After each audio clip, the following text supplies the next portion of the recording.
Hi, I'm Empress Rose, and welcome to our collective reading. Take what works, leave what doesn't. Love the comments, emojis, all of that helps keep the channel in the algorithmic flow as much as it is. So settle in, relax. Let's get started here. As I was preparing for this reading, the name Jan or Jana came in really strongly. There was a child. She had like buck teeth and white curly blonde hair, and she did come with a message, and it was there is only one message that we ever want to give you, and that is that we love you. So take that for what it's worth. It surprised me. So we have, starting off here, we have Work Your Light Oracle deck. So here we have, there's a lot of duality here. Oh my God, look at this match set, this twinning energy. Dance with life, do something to change your energy. Okay, but don't dance too hard so that you put your back out. Yeah, so shifting of the energy, shifting of your body as a means to shifting of the energy, moving your body to shift internal energy and move that. So a dance party might be called for. You might just need to put on one song, just dance to it, move the energy within, moving the body, moving energy through the body, moving the energy within. That will help. So dancing with life. But there is also somebody else here. It's two people. They're dancing under the moonlight, under the full moon. And the twinning energy here,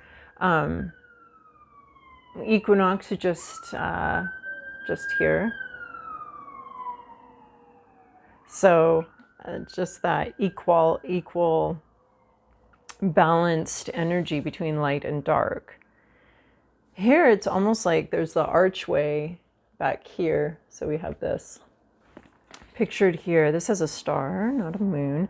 Devotion, tune into the portal of your heart. Interesting. So there's that balance. It is very equinox energy. Honestly, there's that balance between light and dark, that balance between stillness and movement. Stillness and movement. So tuning in to passion, though, I think. I mean, there's a meditative idea here as well, but I think we're also, with Dance with Life and Inner Temple, I think you're tuning into some kind of passion. What do you really want? What does your heart want? And at least knowing that, sometimes we can't always access it in the moment, but knowing what we want. And I think also making your moves from a place of what you love, from a place of inner knowing and inner, what you love and what you have been doing and what you have been working towards. There is this really strong sense of a sacred place here, a space, a building. I think it smells really good in there. But there's like a preparation almost before you enter into a building. Maybe it represents an institution. And there's a playful energy. And then we have trust your path. If you knew you would be supported, what would you do? And that's interesting too, because this card almost seems to be like on this landscape. We have that building again here, which is really calling my attention. That archway. Oh, there's 3 archways here. So this rite of passage, this movement into another space and another realm. So trust your path. If you knew you would be supported, what would you do? So this to me talks about shifting sands, which we have the sand. We're dancing on the sand right here. So shifting sands here. And then the path moving around in front of you, but the destination still being the same, which is this, this space, this building, this archway, this passageway, this doorway. It almost feels like a very physical doorway and maybe a physical building or a a passage, an institution, an entry. Ooh, not sure if it's, well, it's got to be the entry and the exit at the same time. That's the same moment, is the exiting one space and entering another space. So yeah, there's clearly a door here. We have a doorway, an archway, a shift from 3 times over. We've got 2 people here. Like if you trust your path. So this one always says to me, like, the destination's the same. The way you're getting there may be very different than what you expect, what you planned, but trusting that you are going to get there where you want to go. And maybe like if you trust your path, maybe there's a sense of being more playful here and more, I think, open. I think that's where the sense of grounded and devotion and being tuned into your heart might lead you down a much more playful and interesting path than what you originally wanted or thought. But there is a sense of continuing to head in a direction, playfully, with heart, and open to redirection on the path there. That you're still going to get there. It just may have a lot more twists and turns than you thought. But yeah, there is a rite of passage here, or a portal. There's a portal. That much is incredibly clear. And it might be a portal like with somebody else, that you enter through with somebody else, but your path to that portal is very different than the other person's path. Because yeah, that's what I'm seeing, is that you have a path there, they have a path there, but once we start heading through the portal, it's playful, it's beautiful, it's fun, and there may be a companion there. All right, fawn, new business adventure, new projects, new business adventure, new job. The fawn's got the shaky little legs, but they're just born. There's something about the speckles here, the freckled fawn. There's something about that being really important as far as things looking different when they arrive. When this fawn has just come through the passage between non-being and being. And it has these freckles, these speckles, these stars almost still on it, representing the universe from where it came, the non-beingness, from where it came. And as it's here more and more solidified, grows stronger, the speckles or the memories from the stars from which it came from vanish as it gets older. So there's a way that something looks at one point, markings and signatures in a way of where something came from, that disappear with time and with growth and as it solidifies. But right now we're seeing a fawn. So this can represent a child, but often in this deck it's very specifically a business venture, a project, something like that, it's a fawn, so it's a beast, it's a 4-footed beast, so it's very connected to earth and to earth energy. It's got 4 feet on the ground, very solid feet, not mushy feet, but hooves, very solid. So it's got a 3-dimensionality to it, which is very specific to the fawn. So almost a money or a earth element to it. And then we have the word. So this could be a contract, or this could be something being written up. This could be a letter. It almost always seems, to me, it's very written. So it could be email, text, paper, word. Somebody's writing it down, and maybe it's an idea that's being written down. Maybe there's like IP that needs to be taken care of here, with a written agreement, or a read agreement. Something is read here. Yeah, but it just seems more like coming out with the fawn as part of that whole thing. I mean, it is possible that we're writing something, we're creating something through writing. Could be creative writing, and a project that you just started with the fawn and the creative writing, that could be really important as well. If you are doing some kind of writing, there is a sense of playful creativity to it. So yeah, but with the fawn, it almost seems like, yeah, well, it could be a contract or it could be a written project, a written work that is meeting reality, may have been up here and is now like hooves on the ground, being written, typed. I almost see that with the fawn footprints of being typed out. Yeah. All right. And then, wow, the storytellers coming out here.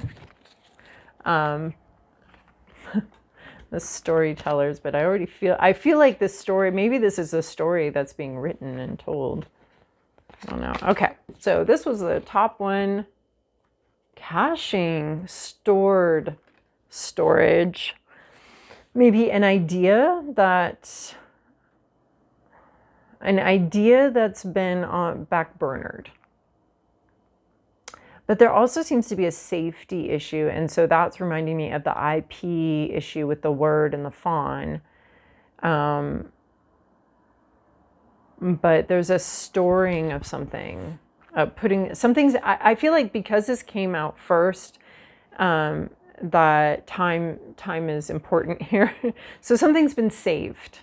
And maybe you wrote something or started something a bit ago and it never quite got off the ground, but you've been saving it for a moment such as this, you know. Could also be about savings, but there's an idea that's been shelved for later. Maybe skill sets or something. There was some kind of idea that kind of got started, was discovered, and then postponed. Something was postponed. Oh, wow.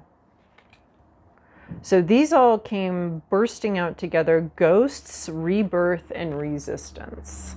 So the rebirth card is really the death card from the tarot deck. And coming out with ghosts, there seems to be almost like something.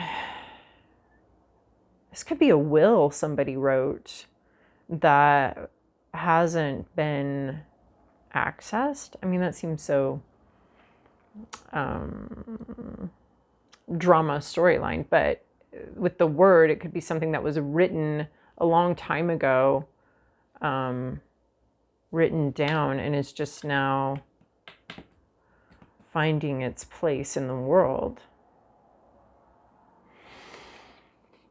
Yeah, well, I mean, with the rebirth card, it does seem like, well, let's look at it with the cash card. Like, now we're pulling something out. So we can't tell if this crow is putting it in or pulling it out. With the rebirth card, it seems like it's pulling it out. Something was saved, and now we're pulling it back up and we're looking at it. So maybe it's a project you already started, or an idea you already had, or a dream you once had, and we're pulling it back up to look at it. What's going on here? And is it a rebirth? It might come back to life. Like, it's shed some unnecessary baggage. That's been shed as something's transformed and is now in play again. It wasn't in play and now it's in play again.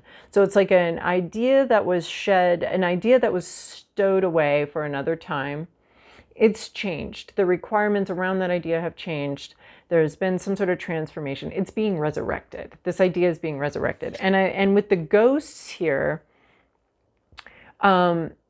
it's reminding me with the rebirth of the feathers that are shed as we head into a different situation, as we go through this portal with this dance, and the portal that shows up here over and over and over again. This rebirth is looking like something heading through a portal and leaving behind certain things that we don't know anymore, we don't need anymore. So that I'm getting that very clearly, is that there's some sort of resurrection, but things have been shed. It could be this resistance card that's been shed. An idea or something is coming back to life. We're no longer resisting this journey. We're no longer fighting the inevitable, which the rebirth is sort of an inevitability card. We're dealing with ghosts. We're dealing with worries, concerns, past experiences that have outlived their usefulness. They're back there. We don't need them anymore. I personally find ghosts very comforting. That's why I'm okay with like Jan or Jana coming in here and saying, hey, we just got the same thing we always got to say, which is that we love you. You know, I appreciate the ghosts and those that have passed and been moved on and reborn, or in a different form, coming in and still being here. I find it comforting. But this ghost, so there is something from the past that's coming back, but it's transformed and it's changed. So it could have been like even a writing project that you put off to the side. You're a different person now. You're new. You're different. You're looking at things differently. And it might be time to resurrect that project, or resurrect some project that you maybe already agreed to or something like that, and bring that in, because things have changed. Things are different. It's not the way it was before. Things have been dropped and let go and released. And then we have this resistance. And I think maybe something initially had a lot of resistance and was very holding for sound. So it was very, there was some trouble. There was something that interrupted it. Interrupted a train of thought here, because I feel like the resistance has, I mean, both of these are moving through something. They're moving through kind of a barrier. This one's going through it, and it's like, okay, if I got to change, I got to change. That's what I got to do. This one's like, I'm not going to change. I'm going to keep going in the direction I'm going, even though all around me may be creating barriers. So I feel like there may have been a shift of like, well, I'm going to do what I'm going to do, and I have the strength, so I'm going to do it. And then this one's more like, you know what? I got to change. I'm not going to resist this anymore. I have to change. Change must happen. Change is happening. So yeah, and there's things from the past that are being shed. They're not part of this current situation anymore. They're not part of that. So there is like, in resistance, we're working really hard to go through a portal. In rebirth, we're willing to change. They're almost like really different ways to step through a change and a shift in your life. One is understanding the inevitability of change and adapting. And the other is refusing to change course, even though everything around you is, one is fighting. And there's different reasons for both. Like resistance, this sounds strong. I want to be part of the resistance, you know. I want to resist these headwinds, these that are making forward progress very difficult. Maybe you have like stored energy somewhere, and you can access that. So I feel like the resistance and the rebirth are two different ways to go through a portal, to go through changes, inevitable changes in our lives. But I'm not saying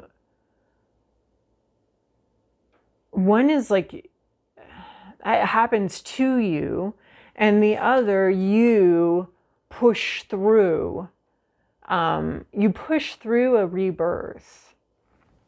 I keep wanting to see this resistance as, I think it can be really difficult. You can be making things more difficult for yourself. But at the same time, I think there's a way to see these together as far as pushing through a rebirth. And the ghost is telling me there's stuff to let go of. There's stuff to let go of. Memories, past selves. But push through that. Maybe even like family, historical family DNA memories and stuff like that, epigenetics, and pushing through that.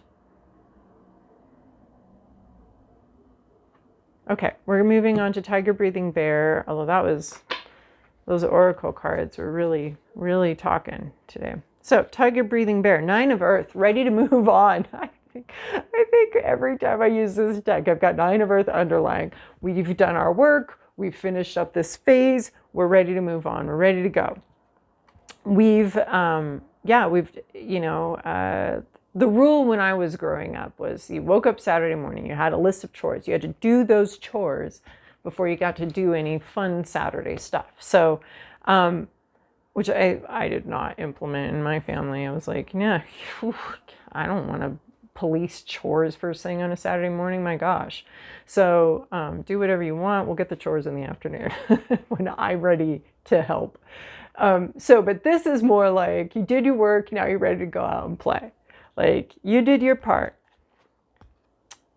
And that's what's happened. You've already done a bunch of work. You've already had a certain amount of success with something. And you're ready to go through that door, that portal.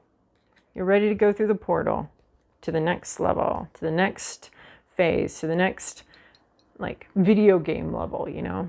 You're ready to level up. Past, present, inner landscape, what's at issue, environment, to-do list, possible outcome.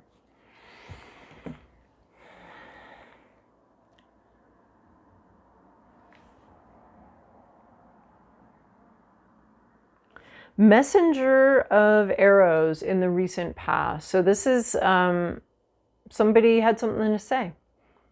Some revelation, some conversation has already begun. We have 2 messengers here, and those are reminding me of the word, a conversation that's already happening and going on.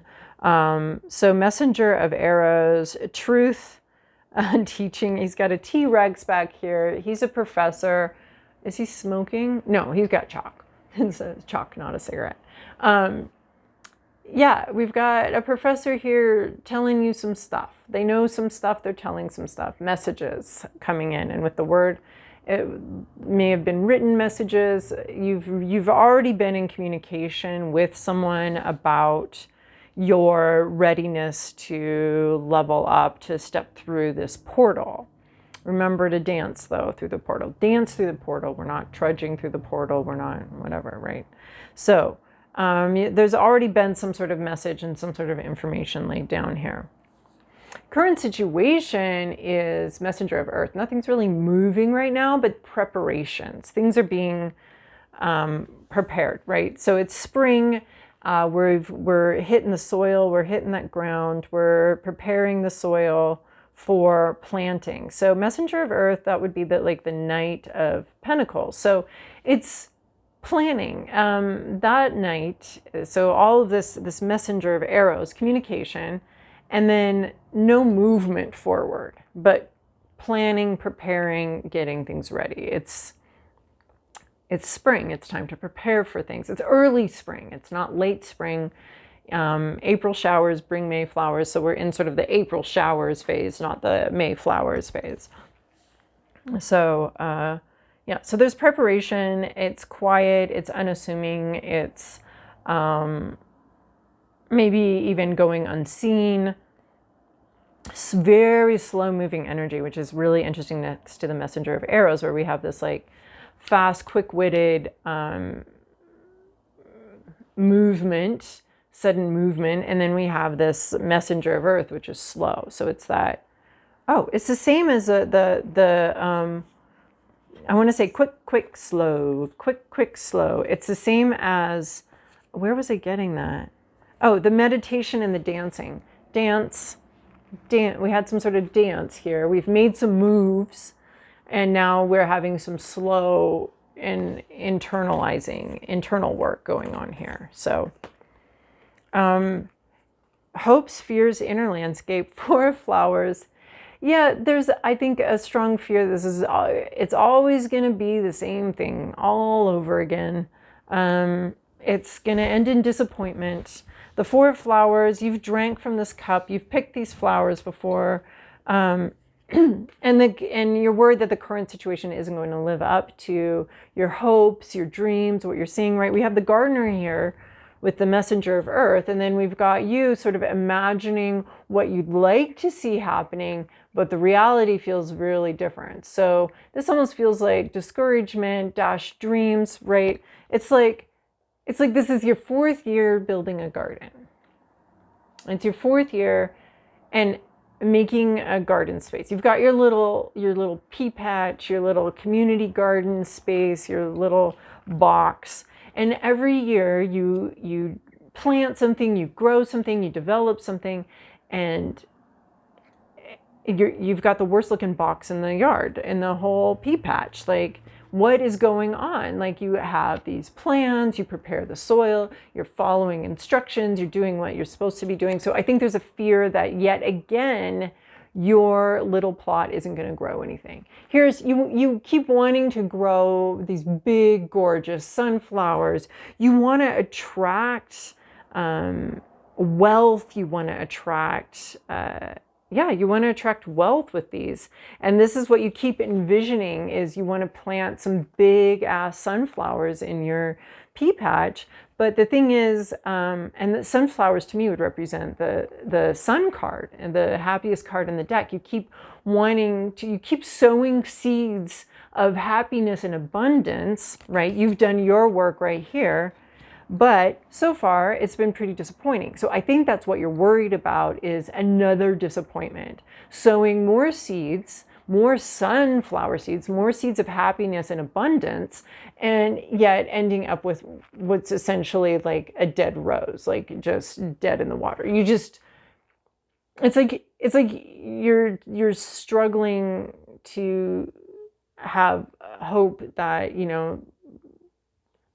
I don't really want to use that metaphor, but it's coming in so clear. Like you're trying to have a baby and you keep having miscarriages, which is like hard to use as a metaphor because it's such a real experience and so painful for so many people. So I kind of like the gardening metaphor a little more, but you have this vision of success and you keep working towards it. You've done a bunch of work towards it and it's just disappointing.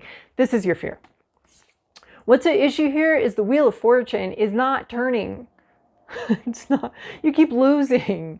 It's true. It's like, okay, yeah, the garden just isn't growing. You keep rolling your dice and you keep coming up with nothing.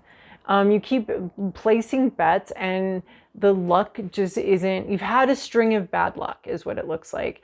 The luck just ain't lucking for you. So it's the Wheel of Fortune, it's upside down. And maybe there's too much stability here. You have this messenger of earth. This is way too much stability. This is our only messenger that doesn't say a word, doesn't talk, doesn't do anything, very silent. They might be preparing things, but they're not talking about it. There's no communication. It's just silence.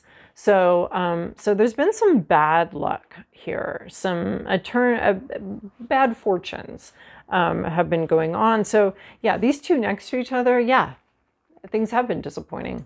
You keep placing bets and losing. And I don't mean that in like you're somehow gambling all the time and losing all your money. It's just like you keep investing in something and it keeps, you're just never on the winning number. You're just never, not never, but in this situation that the universe is calling our attention to right now, it's worried about a repeated loss or a repeated failure and luck not being on your side because it hasn't been. So in your environment, temperance, things are taking time. With them, it is the same message. Oh my gosh, of course it is. I think I'm just gonna I don't know what I will pass out if we get and now boom, here we go. Because we've got temperance, something's taking the time it takes. And here we have this messenger of earth. There's no communication, just preparing to taking the time to planning, maybe just planning in their head. So this could be somebody else. Something's taking its a sweet time to get going, to get moving, to get moving. It may even be 2 steps forward, 1 step back, 2 steps forward, 1 step back, 3 steps back, 1 step forward. It seems like it's a little bit like that. Something's something's moving backwards, but it's designed to move forwards. But something's going to take some time. And it could be that someone's having health issues or something like that, or mental health issues that are actually interfering with movement forward here. So with the Wheel of Fortune in reverse, the Four of Flowers and your fears, Temperance, yeah, no wonder you're just disappointed. Things are not moving quickly, coordinating. But something's being mixed. So we're giving this a hope that, okay, Nine of Earth, you've done your work. You're ready to go through the portal. You're standing at the threshold, ready to move through something. But the environment around you is not ready for you to move out yet. It's not ready for you to move into this, for you to go through the portal at this point. Things are getting worked out. And it feels very unlucky. It has been unlucky. There's been some bad luck here. Your to-do list is Three of Earth, is working as a team, right? This is sort of this rickshaw thing is like a tricycle. The three wheels need to all be turning. So there's a dream, there's an idea, and there is a lot of movement forward in this one. This one's got a lot of movement. So it's working with your team, working with people. Sometimes this is like get a consultant. Maybe this is like read up on something. If you like keep trying something and failing, maybe you need to read up on, a skill set that you don't have. Maybe you need to work with other people, practice, rehearse with other people. But this is really working as a team. So if there was a project that you postponed or something that had a team with it, you need to move forward with that team and with that group. Things are getting worked out maybe in a different situation, but you need your team, you need people. Three of Earth, thoughts. Everybody's got a different skill set they're bringing in, and we can move something forward, but you do need a team. You cannot do this alone. You won't be able to do it alone. You're not doing it alone. So it's like your ride is here. You've got to like pay for the ride, pay for gas or something like that, or give directions or something, but everybody's got a role to play here. And so this is reaching out for help, reaching out to team members, moving something forward as a group with assistance. That's your job right now. So it might be, maybe you're reconnecting with an expert that you've used before, something like that. And then we have Five of Earth is where we're going. And that was an abrupt transition, but the possible outcome is Five of Earth. Well, fuck that. What? Five of Earth, shedding something, losses, financial losses. Maybe you gotta like,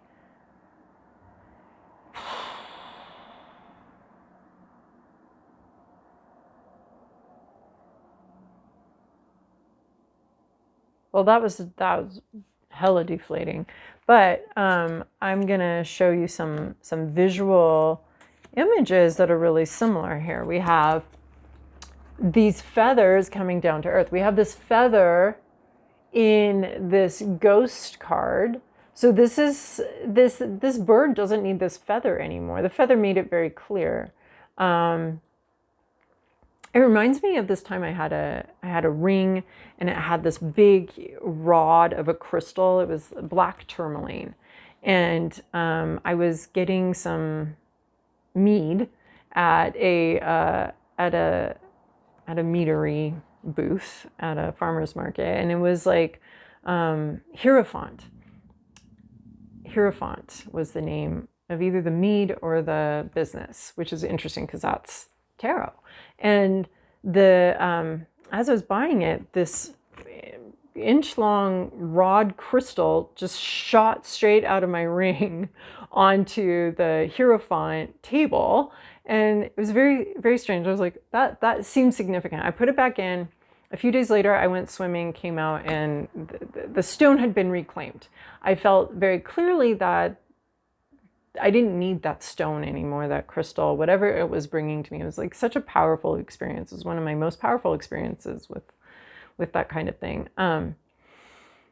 It just didn't have anything more to teach me, and I needed it to be gone in order to move through some kind of portal into the next area of my life. So that's what this is reminding me of, is that shedding of something that you don't need anymore. So typically Five of Pentacles is a poverty card, but with these other cards, with all these feathers, right? And then as this crow is moving through the portal, the feathers are being shed. They are going down here. This is a ghost situation. This is some sort of past situation, and you don't need these feathers anymore. These feathers are being like cosmically directed by the universe to rest, to go into some sort of rest. So it is coming in as a loss, but it's coming in more as a shedding, right? It's spring. Everybody's shedding. The animals are shedding. It's these losses of things that we actually don't need for where we're going next. So you are going somewhere. You're going somewhere with some other people, with other skill sets than you have. It's not a group of samesies and we're all moving samesies. It's like people with a variety of skill sets. You're going to move on with them. This process is going to involve you shedding something. It could be shedding your resistance. And look, there's the feathers. These feathers are being removed here. There's a lot of loose feathers in these three cards that I pulled. There's portals, and there's in one set of cards, so there's this portal we're going through, this transition we're moving through, and then there are these losses, these things that we don't need anymore, or will be stripped from us as we move forward in something. As we go through this portal, there will be losses and things that we won't be carrying with us anymore. They are being actually cosmically directed to leave our lives. So there could be some grief over that, some sadness over what coming up, over what maybe you've already lost or already don't have. So there could be some grief as you move forward.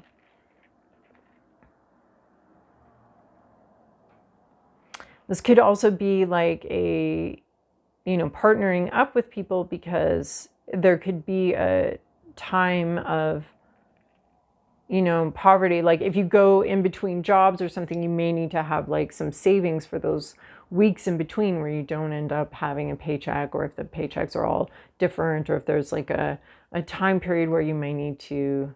This is no clinging though. We're not clinging. You may want to cling, but it is to let go of maybe even some physical things that you are not needing anymore where you are going as you head through a transition.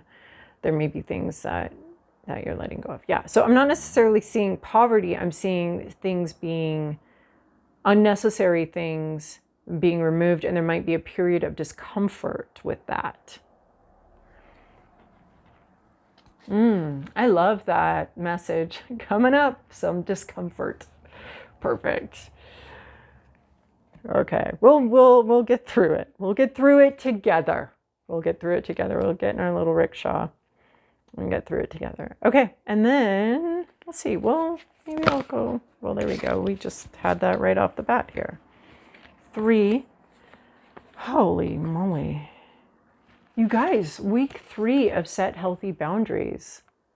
So, and with that IP message, I think this is kind of going back to that IP message of just like protecting your intellectual property, protecting good fences make good neighbors vibe here too. Good fences make good neighbors, especially if you're going to be working with other people. You may want to establish roles, responsibilities, and payment issues, contracts. You may want to be and setting expectations. Boundaries are always easier to set at the beginning of something than later on, when everyone's got these expectations that we always do it this way and that works for me, and then you're like, oh well, I'm changing the rules because it no longer works for me. That it's harder that way. That's why it's hard in families of origin to shift dynamics, to have more boundaries, because you were born into the family with literally no boundaries. You were actually attached to somebody physically, and then now you got to set some boundaries, and the people you were attached to who set the whole dynamic are like, what? You're changing the rules now? Well, I never got to set the rules up. I came here as a baby, as a fawn from this outer universe thing. I didn't set up these rules. Anyway, so setting healthy boundaries, possibly with your family, is what seems to be clear here. Hummingbird spirit, be here now. Okay, I'm getting a don't worry too much about this. Do not worry too much about this. Just take care of today. Tomorrow will be taking care of itself. So be here now, great mantra we're getting from here. And dragonfly spirit, truth transcends illusion. So to me, this card, there's a couple different interpretations of dragonflies. It can be messengers from beyond. They can represent our past loved ones, which definitely is coming in here with the ghost card and with the rebirth card for me personally. That's a very important card about passed on loved ones. So messages from the divine, from passed on people. And then truth transcends illusion, though, is about investigating assumptions to me. Figuring out, maybe even retracing your steps, because dragonflies can go backwards. So to me, that's always a symbol of retrace your steps, go back, reread what happened, and we have the caching, something in the past that needs to be revisited and re-understood. So being sort of a sleuth in your life, and not just going with, you know, how you feel or fears or dreams or wishes, but really finding out. You won't know unless you find out. So you're going to have to test the waters. Yeah, you won't know unless you find out. So that's what truth transcends illusion means to me, is like, ask the questions. Don't just sit here imagining things, but have some concrete, real world responses to what your questions. What is it? Does this new project have, yeah, just really asking questions and not being up in your head about something, but understanding it, getting it out there, and having a lot of clarity. Exploring whether your assumptions or fears or hopes, what they're based on, and getting more information. All right, so hopefully that was helpful. Thanks for joining me.